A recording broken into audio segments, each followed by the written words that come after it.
y ahora vamos a hablar algo de San Pedro de Rocas, del lugar en el que nos encontramos y donde estamos realizando este seminario sobre patrimonio rupestre.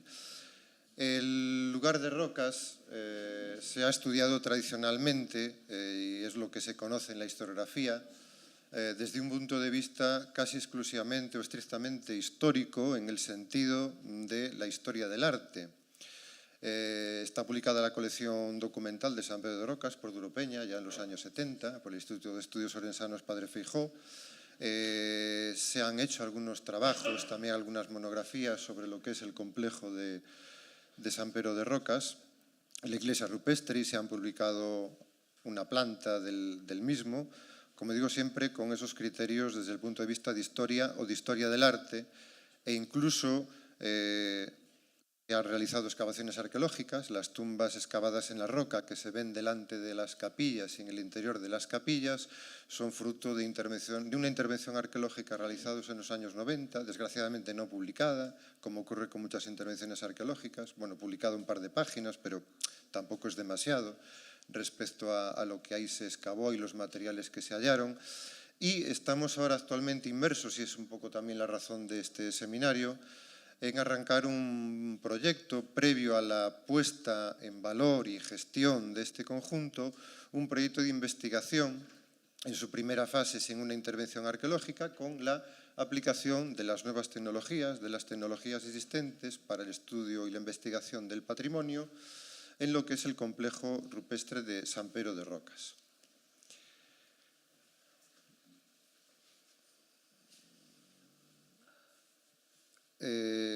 Para el estudio que hemos iniciado, pues hemos conformado un equipo con un carácter interdisciplinar, porque en él hay tanto arqueólogos como gente que trabaja, ingenieros con nuevas tecnologías, topógrafos, historiadores. Es decir, es un equipo que pretende abarcar este estudio de rocas, pero de una forma completamente diferente.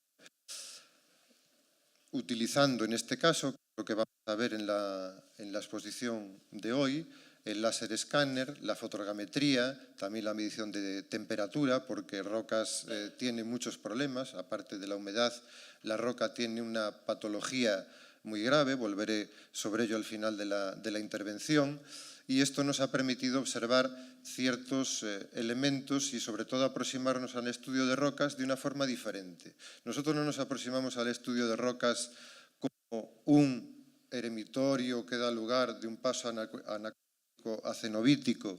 No partimos de lo que nos cuentan, vamos a partir de cómo se construyó Rocas, quién pudo haber construido en Rocas, quién vivía en Rocas y por lo tanto cómo o en qué momento, qué fases podemos distinguir. Es un estudio preliminar lo que aquí se va a presentar, basado en esos distintos elementos, en esas preguntas que nos realizamos. Son muchas las preguntas de Rocas. Rocas se ha estudiado mucho, pero no se sabe qué es realmente Rocas, que es algo más que un monasterio.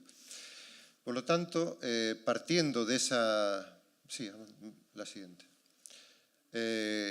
Esa primera pregunta, ¿cuándo se construyó Rocas? Pero ¿cuándo se construyó Rocas? A partir de lo que la utilización de estas nuevas tecnologías, es decir, simplemente tomando toma del interior con láser escáner, que nos va a dar una imagen completamente diferente a la que hace un arquitecto o un topógrafo sobre estos conjuntos, nos va a permitir en una primera aproximación observar cosas muy diferentes a la visión que tradicionalmente teníamos mediante otra metodología que es la que se había empleado hasta ahora. El documento más antiguo del monasterio de San Pedro de Rocas es inscrito en la colección documental publicada por Duro Peña en los años 70, es un documento de Alfonso V, rey de León, del 1007, que es una confirmación de un documento anterior de Alfonso III, por lo tanto nos situamos entre el 856 y el 910, que es la época del reinado de Alfonso III, en el que confirma las tierras de ese monasterio. Y es interesante... Es muy interesante la descripción que hace de ese lugar, entre toda la extensa narratio, la narración amplia del documento, con muchos topos tomados de otros textos que se repiten muchas veces en lo que es estos actos de donación. habla de una iglesia interalpes, y si miramos la ventana, si nos aproximásemos a rocas por detrás, veríamos 3 colinas que son las que en el documento dice interalpes. Esa es la situación geográfica. Y habla de una iglesia llamada de Antiguo Rocas, que por supuesto está abandonada. Entre paréntesis, tenemos que inscribir este abandono en el contexto del documento que recoge la confirmación de Alfonso V, el documento de Alfonso III, segunda mitad del siglo IX, es plena reconquista, la mal llamada reconquista, y la repoblación. Por lo tanto, la cuestión de la ausencia de la propiedad es clave para entender el contexto de ese documento y volveremos sobre esto un poco más adelante. Esa es una imagen tomada con dron de todo lo que sería el conjunto. Se ve el emplazamiento actual del monasterio, pero hay todo un conjunto que está en relación a ese monasterio que nos habla de otros elementos de un asentamiento, de algo mucho más, de unas dimensiones mayores. ¿Cuándo se construyó Rocas?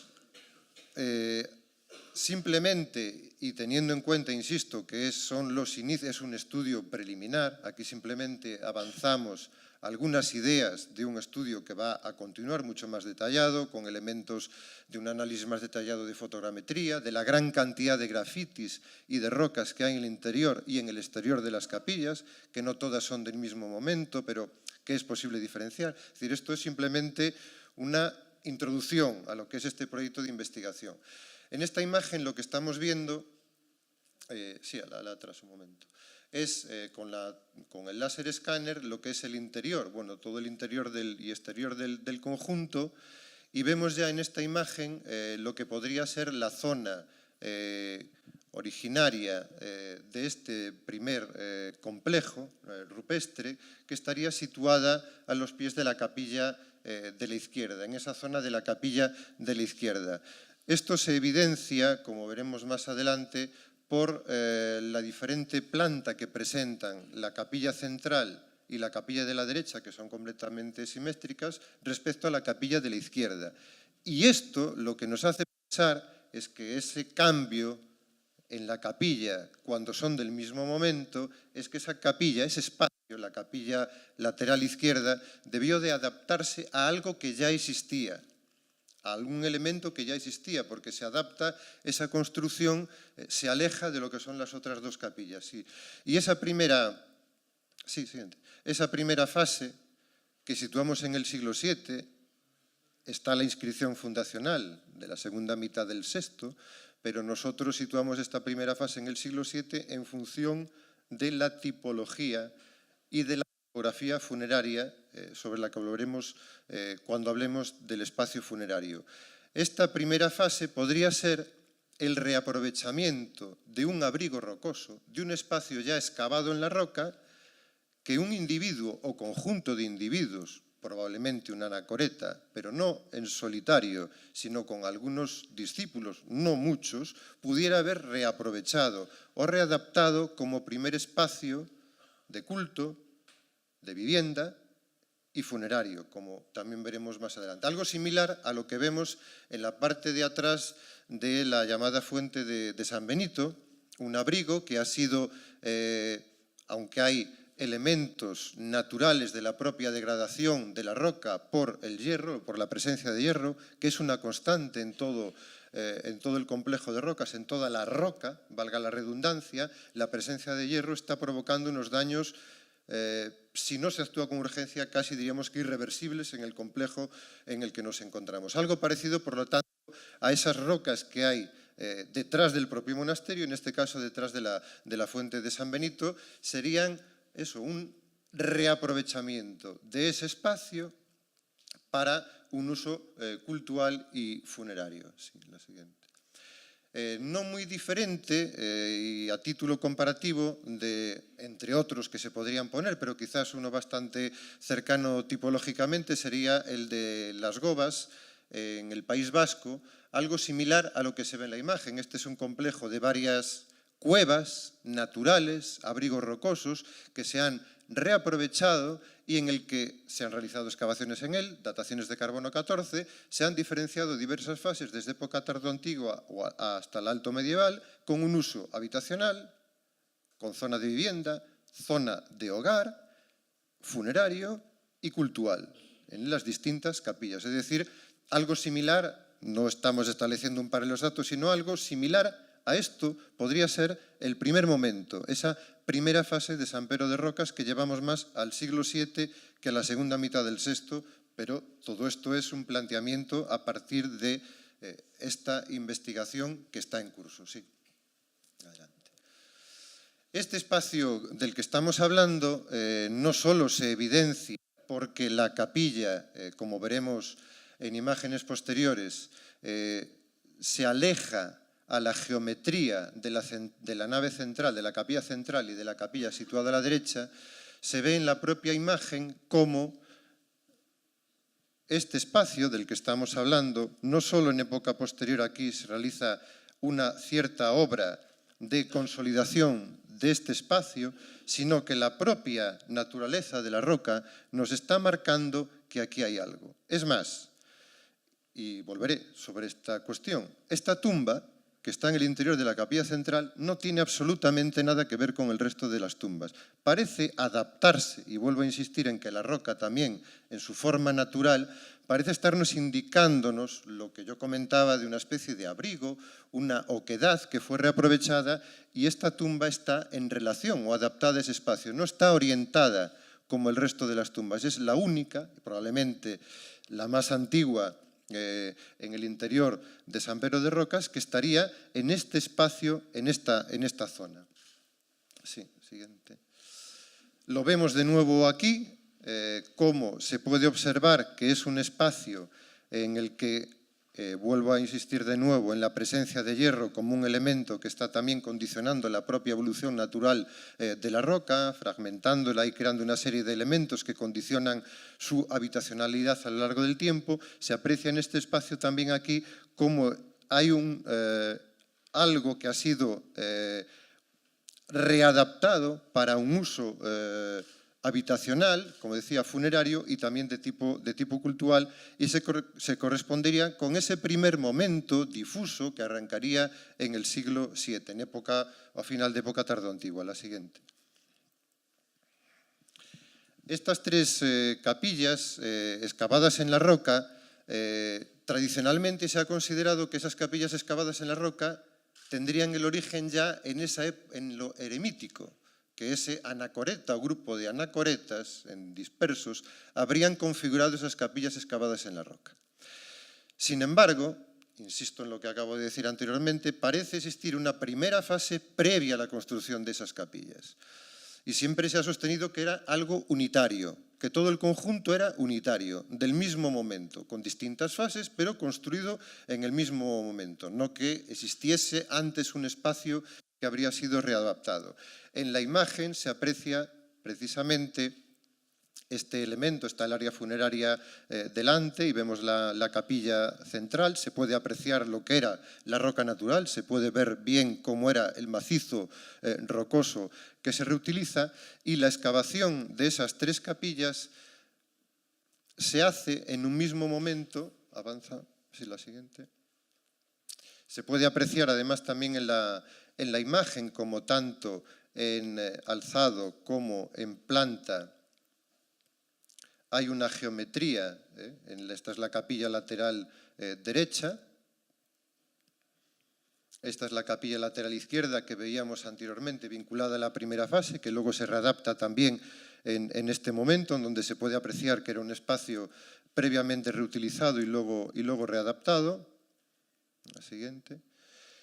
Y a esa fase, a esa segunda fase de época altomedieval, que se situaría en la segunda mitad del 9, principios del 10, es decir, en el contexto del documento, de la reconquista, repoblación, del ara de altar de San Pedro de Rocas, que está en el Museo Arqueológico Provincial de Orense, con arcos de herradura y el depósito para las reliquias, y la propia inscripción, que habla es una inscripción de la segunda mitad del VI, pero la mayor parte de los investigadores hoy en día consideramos que es una inscripción, un epígrafe de la segunda mitad del 9, primera mitad del 10, que podría recoger el fondo de una más antigua, pero todo eso encaja en ese momento, en la segunda mitad del 9, principios del 10, en la de la construcción de las 3 capillas, en esa fase en época alto medieval. En la tercera fase considerada y tradicionalmente señalada como una fase constructiva en época románica, en el siglo XII, son las 2 puertas que están en la nave central y en la nave derecha de San Pero de Rocas, que son simplemente no una gran obra.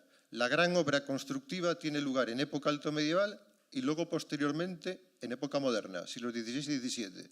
En el siglo XII exclusivamente es una reforma no estructural, sino como para apuntalar algo, un edificio, un complejo que tiene unas patologías por la propia tipología del material en el que está construido que hace necesaria esa consolidación. Es una actuación de urgencia en el siglo XII, mínima. Solo como digo, la capilla central, el acceso a la capilla central y el de la capilla correspondiente a la nave lateral derecha, en la que están además las tumbas bien conocidas de los que se identifican como 2 caballeros, que se corresponden con esta tercera fase.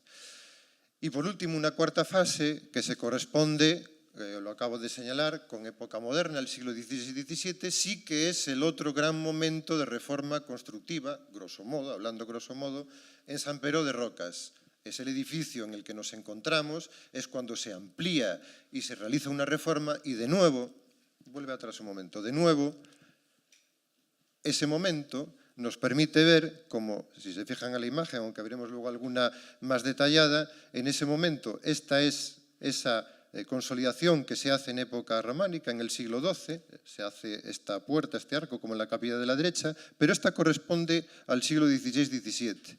Es el espacio en el que nosotros situamos la primera zona en donde sería ocupado San Pero de Rocas, ese abrigo que habría sido reaprovechado. De hecho, aquí quedan restos de la dovela del arco, de la que sería la otra puerta de época románica, pero ha sido completamente cegado para hacer este acceso en época moderna, siempre en ese mismo espacio. Un espacio en el que hay algo que está condicionando la arquitectura posterior diferente a las otras 2 capillas. Se aprecia en la imagen siguiente, a través de la ortofoto, se aprecia precisamente y con fotogrametría lo que es la gran obra de época moderna. Es la apariencia actual de San Pero de Rocas, se configura, se crea en el siglo XVI-XVII con esa ampliación y ampliación de la comunidad monástica, la construcción del edificio de la derecha es concretamente del siglo XVII y de nuevo, la roca, la gran roca natural, de la que quedan evidencias, ahora está cubierto, pero queda también en el tejado en el interior, que se realiza esa gran obra de reforma ya en época moderna, prácticamente inalterable hasta la actualidad. Vemos aquí un poco un resumen de lo que yo había indicado, las fases que nosotros, en lo que es un estudio previo, podemos identificar 4 fases diferentes, la del siglo VII que situamos en esta zona, en la de la capilla de la derecha, a la que se correspondería la tumba que tiene una orientación diferente y otras que la acompañan. La fase correspondiente al siglo VII es visible también en todo el paño de esta roca, la roca natural que fue reaprovechada para ese primer abrigo. Una correspondiente al siglo XII, evidenciada por los arcos, por los accesos de época románica, y la del siglo XVI, que acabo de comentar, que además ciega este arco románico, que en esta zona se visualiza siempre que es un espacio diferente, condicionado también por lo que ahí existía desde el punto de vista arquitectónico, la utilización y la ocupación de ese espacio. Esto en alzado, y vemos las mismas fases en la planta que ya han visto ustedes anteriormente, y donde ya creo que es bastante evidente que mientras que la capilla central y la de la derecha son simétricas, la capilla de la izquierda tiene una orientación, una cierta desviación. Y esa cierta desviación no es aleatoria, no es que el que haya construido rocas lo haya querido hacer así, viene derivada de la roca, viene derivada de que ahí había un espacio ya ocupado que se adapta y, por lo tanto, cuando en el siglo IX-X se realizan las 3 capillas, en este caso hay que readaptarse, hay que adaptarse a lo que ya existía allí. Se ve, por lo tanto, la fase en esta zona del 7, vuelvo a insistir en esta evidencia que nos muestra la roca, la tumba con una orientación diferente, con estas también, estas tumbas están en relación a esta. Claro, lógicamente, estando en una anacoreta, cuando este individuo muere no se puede enterrar a sí mismo, tiene que haber alguien que lo entierre, siempre van acompañados de un número no muy grande, un número de individuos. La fase correspondiente al siglo VII, por lo tanto, se asociaría a esta y probablemente a estas tumbas. La correspondiente al siglo XI-XII se evidencia por los accesos de época románica y una parte de las tumbas, y la de época altomedieval, la del 9-10, son las 3 capillas realizadas en el mismo momento, a la mayor parte de las tumbas antropomorfas excavadas en la roca. Ni esta ni estas 3 son tumbas antropomorfas excavadas en la roca. Y esta orientación de estas tumbas está directamente en relación con las capillas. Solo hay una tumba antropomorfa excavada en la roca dentro de la central y 2 en la lateral, sobre las que volveremos más adelante, porque eso también tiene o puede tener una explicación. Esta es la planta que tradicionalmente, o la planta que hasta hoy en día se conoce de San Pedro de Rocas, en la que se dibujan 3 capillas excavadas en la roca, simétricas, con el área funeraria en la que también se dibujan tumbas que hemos visto que tampoco se corresponden exactamente con lo que aquí ven en la planta, porque la planta que hoy podemos presentar, la planta de la que disponemos a partir del empleo de estas nuevas tecnologías aplicadas en este caso a San Pedro de Rocas, nos muestra lo que veíamos en la imagen anterior, que sí hay 2 capillas simétricas, pero esta capilla tiene una cierta desviación y, por lo tanto, aunque son hechas en el mismo momento, esto evidenciaría de alguna manera que aquí había algo, que en esta zona había algo. No solo por eso, sino por otras cuestiones, entre ellas los indicios funerarios que también hemos comentado, las evidencias funerarias. ¿Cuándo se construyó Rocas? ¿Cómo se construyó Rocas? De momento, para observar cuándo se construyó, hemos ido viendo diferentes fases, simplemente analizando esa evolución en la planta a partir de la toma de imágenes de láser escáner, esencialmente. Pero también tenemos que preguntarnos cómo se construyó Rocas. Hablábamos de ese abrigo rupestre inicial, excavado, que sería una fase que iría entre el siglo VII hasta la época de la teórica refundación en la segunda mitad del siglo IX, donde un individuo con otros próximos a él, o sus discípulos, ocuparían lo que sería esa zona en la que siempre insisto y que aquí aún se ve con mucha más claridad, como la roca de forma natural está cortada y está configurando un espacio que obliga a que en el siglo XVI-XVII se haga esto y un acceso que siempre ha existido para llegar a ese espacio. Eso se evidencia porque la propia roca nos lo está trazando, se ve además aquí perfectamente cómo habría un espacio que se reaprovecha. Vamos a la imagen siguiente. Por lo tanto, un espacio que se reocupa, del que conocemos muy poco de momento, porque insisto en que esto simplemente es un estudio previo para presentar en el seminario, y lo que sí se ha podido constatar es que esa segunda fase constructiva de época altomedieval, coetánea al documento, a la inscripción, al pie de altar, a ese contexto de reconquista y repoblación, es un edificio, esas 3 capillas conforman una arquitectura, una construcción previamente planificada y del mismo momento, pero no es de época tardoantigua, o al menos lo que de momento las informaciones que tenemos no apuntan a que su origen sea en época tardoantigua. Esas 3 capillas excavadas en la roca se construyen en época altomedieval y la planificación dada, porque exige conocimientos matemáticos muy precisos, evidencia que había un maestro o maestros que habrían construido esas capillas. Es indudable, pero eso se ve en el propio trazado de la perfección del arco de herradura, que es un círculo perfecto, en los propios ejes que son completamente simétricos. Sin embargo, en la de la izquierda, de nuevo, porque hay que adaptarse a algo que ya había, hay 3 ejes diferentes, para adaptarse precisamente a ese espacio que ya había. Y esta perfección técnica se ve porque hay también, y esto es muy difícil de lograr, que haya 2 cuadrados perfectos a ambos lados de este eje, que son 2 cuadrados prácticamente perfectos. Eso evidencia una planificación, evidencia que se trabajó sobre un plano o un dibujo, que había alguien o un grupo de personas que sabían construir así. Luego otra cosa diferente es quiénes eran o de dónde venían. ¿De dónde viene esta tradición constructiva? Porque hemos visto antes también ejemplos de que el ábside de herradura nada tiene que ver con los visigodos, porque en Italia, que yo sepa, o en Capadocia, no hay visigodos y hay ábsides de herradura, pero siempre se ha vinculado con el arco visigodo, como en el pie de altar también se fechaba en época visigoda porque había esos arcos de herradura.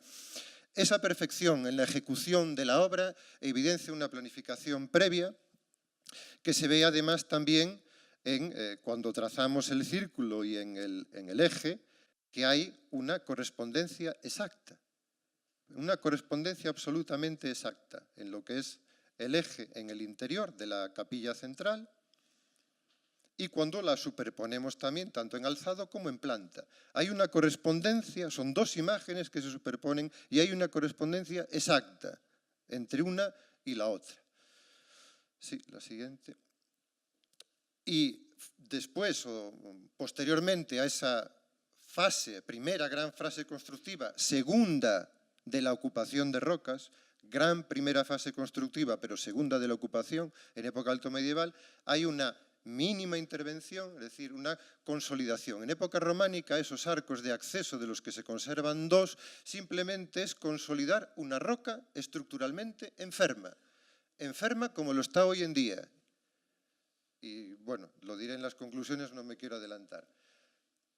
Como se ve, por ejemplo, en uno de los arcos de acceso a las capillas, esta es la roca natural, este es el relleno que se hace para consolidar, este es el arco, el arranque del arco, el cimacio del 12, y se hace para consolidar, porque la roca se deshace y se rompe, ya en aquel momento.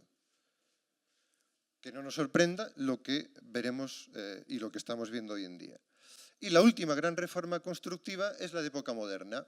Entonces aquí tenemos una ortofoto que nos da un poco la imagen de lo que es simplemente la dimensión del edificio. La dimensión en época moderna del edificio sería prácticamente el que vemos ahora. Avanza la siguiente. Y si nos hemos preguntado cuándo se construyó Rocas, cómo se construyó Rocas, deberemos preguntarnos ahora o intentar ahondar en quiénes vivían en Rocas, quiénes podrían haber vivido aquí. Y lo haremos de nuevo a través de las distintas fases, de esas distintas etapas que se evidencian en la arquitectura de Rocas. Estamos ante una animación evidentemente privilegiada, aunque solo fuera porque es de orientación diferente al resto, esa diferente orientación ya la hace privilegiada. Pero esa posición al interior, en un espacio en el que parece adaptarse la tumba y la que están en relación con ella, estas otras 3, hace que estemos hablando probablemente de ese fenómeno que bien conocemos de un anacoreta con un grupo de individuos que se instala o reaprovecha un espacio rocoso y que luego, lógicamente, da lugar paso a otro tipo de actividad que no es anacorética, sino cenobítica. Ese sería un elemento que nos habla de quiénes podían haber vivido en Rocas y, lógicamente, ese paso de lo anacorético a lo cenobítico, a la vida monacal o al monasterio, se evidencia ya en el desarrollo de un área funeraria de tumbas antropomorfas excavadas en la roca en relación a las 3 capillas que hemos visto que se construyen de una sola vez en época altomedieval, en la segunda mitad del 9 y principios del 10. En el mismo momento las capillas se corresponden con esa área funeraria que se desarrolla. Y hablaba antes, hace unos minutos, de esas 3 inhumaciones privilegiadas que se saltan la norma de que todas están fuera de las capillas y en el exterior del monasterio, como se puede ver hoy en día. Son las 2 tumbas infantiles en la capilla lateral izquierda, la que sería el núcleo original del monasterio. Y claro, las tumbas infantiles siempre, en todo lugar, tienen una topografía funeraria diversa. No hay ninguna norma para las tumbas infantiles. Los niños, salvo que haya la zona que se denomina paraíso, es decir, un área funeraria específica, que la hay en muchos cementerios organizados, en donde se entierran los niños, se saltan, si podríamos decirlo así, todas las normas. Los niños se saltan todas las normas, se pueden enterrar en donde quieren. Encontramos tumbas infantiles en el interior de viviendas, encontramos en este caso 2 tumbas infantiles en el interior de las capillas, no hay más. Y son del momento de la construcción de las 3 capillas. Son tumbas antropomorfas excavadas en la roca. En esta, tipológicamente, las vemos algo diferentes, puede ser un poco anterior, pero se corresponden con esa fase alto medieval, como también esta, que yo comentaba anteriormente, con independencia de estas 4, que tienen una relación diferente, esta es la única tumba antropomorfa excavada en la roca que está en el interior de la capilla central. Probablemente estemos ante una inhumación privilegiada por su posición topográfica en el área funeraria, pero quizás también por la persona que ocupaba esa tumba que se enterraba en el interior de las capillas. La única, esas son las 3 únicas que están. Y ese análisis de la topografía funeraria también nos puede indicar o ir hablando de quiénes podían haber vivido aquí. Que se corresponden esas tumbas en el interior del monasterio con otra serie de tumbas antropomorfas excavadas en la roca fuera, pero siempre fuera del espacio de las 3 capillas excavadas en la roca, con independencia de esas 3 que hemos comentado. Se ve en la planta, esta es la imagen del exterior, la toma por láser escáner. De hecho, aquí atrás hay una tumba en arcosolio, solo hay en la península ibérica otro paralelo de tumba en arcosolio que recuerda las catacumbas en Cuyacabras, en la provincia de Burgos, que también nos está dando una reminiscencia de un tipo de inhumación que entronca con algo muy antiguo. La siguiente. Y es un espacio privilegiado, yo lo comentaba en la intervención de las pinturas, que aquí también en Rocas hay una pintura en muy mal estado de conservación, y la verdad es que da un poco de pena que se vea en el estado de conservación en el que se puede ver, porque se está cayendo literalmente la pintura, que representa la diáspora, guiada por la mano de Dios.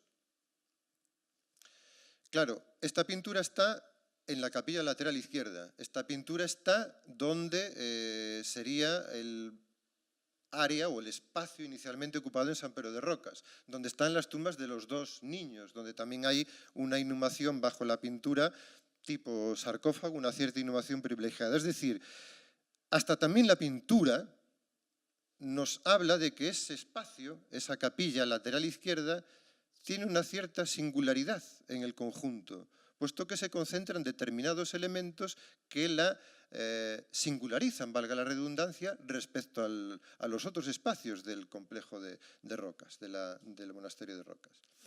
Entonces, ¿qué es San Pedro de Rocas? ¿Cuándo se hizo? ¿Cómo se construyó? ¿Quiénes podrían haber vivido? ¿Qué es entonces San Pedro de Rocas? Originariamente, y en la imagen es una recreación del ermitorio de Cueva Andrés, precedente del área funeraria e iglesia de Cuyacabras, en la provincia de Burgos, que yo señalaba hace un momento, algo similar. No probablemente con esta estructura construida que se ve en la imagen, pero simplemente es para indicar el reaprovechamiento de la roca, el uso cultural dentro de esa roca de un espacio y un área habitacional, más lógicamente el área funeraria. La siguiente, en cuyo exterior, y esta es una recreación de la imagen de las gobas de Liaño, que poníamos anteriormente la diapositiva para compararla con la fase inicial de Rocas, cuyo aspecto exterior podría asimilarse. De hecho, el paño de la roca aquí en San Pedro de Rocas sería algo parecido a este. Esa primera fase con esos 3 elementos en donde en un espacio reaprovechado y reducido se realizarían distintos tipos de funciones, todavía mezcladas. No estamos como en época alto medieval en la que se diferencian ese tipo de espacios. Posteriormente, en una época posterior que situamos, como ya he repetido varias veces, entre la segunda mitad del 9 y el primer decenio del 10, en contexto con otra serie de elementos, se transformaría ese espacio inicial, suponemos, anacorético, en un ámbito cenobítico, cuando se construyen las 3 capillas excavadas en la roca, y que podemos vincular, al menos en lo que a Galicia y en el noreste península se refiere, a un fenómeno bien conocido y estudiado que son los monasterios dúplices, o también llamados monasterios familiares. Eso encaja muy bien con lo que ahí encontramos. Encontramos niños. Normalmente en los monasterios, los niños no es algo que encaje en un monasterio estrictamente en el sentido más categórico del término.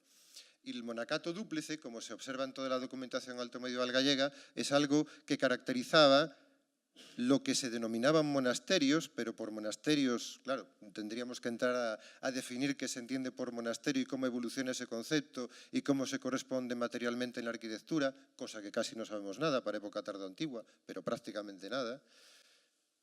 Esos monasterios dúplices quedan reflejados muy bien en la documentación altomedieval. Son el precedente, el paso en el ámbito a lo cenobítico y en el caso que nos encontramos en Rocas a lo benedictino. La mayor parte de los monasterios de la denominada Ribeira Sacra, Santa Cristina, San Estevo, San Pedro de Rocas, son monasterios benedictinos. Los benedictinos tradicionalmente se implantan sobre lugares de tradición o orígenes anacoréticos o eremíticos, a diferencia de los monasterios cistercienses que tienen una implantación geográfica de otro tipo. Entonces, ese paso en época altomedieval encajaría con un posible monasterio dúplice, lo que queda muy bien reflejado en la multipropiedad, diríamos hoy en día, que se refleja en la inscripción. Son hasta 6 individuos que son propietarios de este espacio. La cuestión de la propiedad es también un elemento clave, porque los espacios no están vacíos y no pertenecen a nadie, siempre pertenecen a alguien. Entonces ese paso se produciría en ese momento y luego ya desde época románica, a partir del 11-12 hasta el siglo XVI, se convierte no tanto en un monasterio, porque Rocas es un priorato dependiente del monasterio de Celanova, la gran entidad monástica de Galicia, puesto que San Rosendo es el mayor propietario de tierras en la Galicia del siglo X. Y esos espacios que veíamos en el interior coexisten probablemente con otros que encontramos alrededor, fuera de lo que son las capillas, como sistemas de escaleras, distintos sistemas de escaleras que dan acceso a espacios en donde hay receptáculos para el agua, con canalizaciones, es decir, la roca está completamente tallada y antropizada. Lo que pasa es que hoy la vegetación y el musgo impide ver cómo serían este tipo de estructuras, como las que vemos en la denominada Fuente de San Benito, que en realidad probablemente el interior sea una tumba antropomorfa excavada en la roca. Y detrás de esta tumba o de esta fuente de San Benito está el abrigo, este rocoso que mostrábamos al principio, como podría ser Rocas. Es decir, que incluso no sería nada extraño que no fuera solo un grupo de anacoretas con sus discípulos, sino que pudiera haber varios en la dispersión de lo que es esta zona de rocas, que luego dieran el paso, como ocurre en muchas otras zonas, a la vida cenobítica, a un ambiente cenobítico configurado de una forma diferente. Seguimos viendo también en el exterior estos encajes para sostener elementos o estructuras de madera que están prácticamente por toda la roca, en el exterior y el interior, como también donde se encuentra el gran roquedo de la espadaña, que precisamente la espadaña que está situada de época moderna sobre ese gran roquedo fue cortado para el acceso probablemente de época moderna, porque eso forma parte y encaja con ese abrigo rocoso que se ve en el interior. La roca fue completamente cortada y probablemente allí hay también estructuras de que fuera el acceso al monasterio en ese momento. Y por la zona de la Fuente de San Benito, es decir, en el entorno del monasterio, porque hemos hablado de que la primera fase, ese abrigo, vivirían, se enterrarían y orarían allí. Pero ¿qué pasa con el siglo IX-X? ¿Dónde vivirían? Pues en el entorno del monasterio, en todo el monte y en todo el roquedo en torno al monasterio se encuentran evidencias de nuevo de rocas talladas, de muretes, evidencia de una antropización de unas dimensiones bastante considerables en relación a las propias dimensiones de la necrópolis, que no sería, si fueran monjes estrictamente en época altomedieval, sería una comunidad de monjes bastante grande para ese momento. En esa zona se encuentran, como digo, diversos elementos que nos están hablando de nuevo de una cierta utilización de ese espacio, de esas rocas, para encajar elementos en madera, escalinatas, como vemos justo en la zona aquí en torno al monasterio.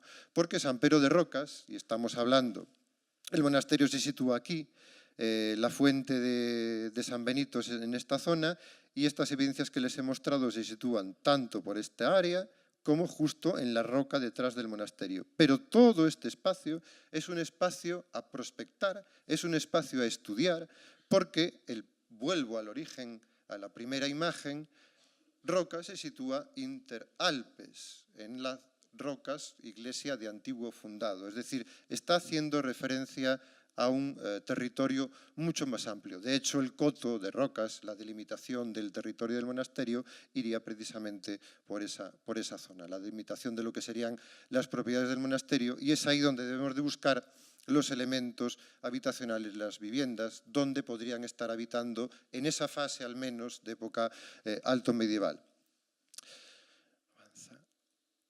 Y terminamos de alguna manera con una imagen que es interesante porque muestra precisamente, en la sombra se ve la roca natural, toda la roca, el lucernario, el agujero, el respiradero que hay en el interior de la capilla central hoy cubierto. Y también me vale para decir que precisamente la humedad es uno de los problemas de San Pedro de Rocas. Se están desapareciendo literalmente, hay tumbas que ya no existen y la roca se está cayendo. La roca se hunde si uno mete un dedo. Se tomó una muestra de un extracto de una pared y a los pocos minutos, a la media hora así, se convirtió en polvo, se hizo polvo y es roca.